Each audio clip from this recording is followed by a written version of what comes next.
Sen boş ver polisi abi. Zaten bunu yapan polistir. Kim yapar? Gelsin abi polis gelsin. AK Parti'nin olsa dakikasında burada. Açılarım arkadaşlar. Adamların ekmeğine yağ sürmeyelim. Biraz geri açılalım. Hadi iyi binasın. Gençler iyi binasın. İyi binasın. Ben de hemen haydi havanla. Hadi iyi binasın. İyi binasın. Hadi arkadaşlar. İyi binasın. Hadi iyi binasın. Gidiyoruz.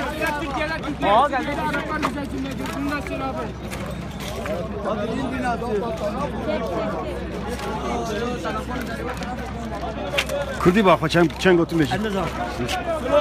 Bak bak. Gel biraz bak gel. Yapma.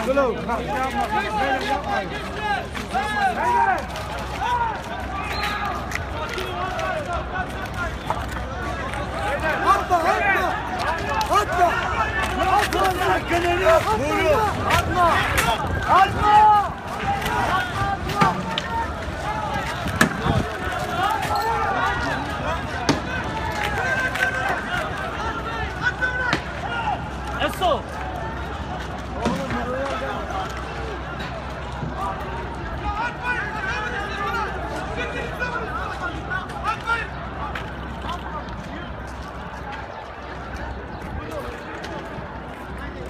Erdi abi.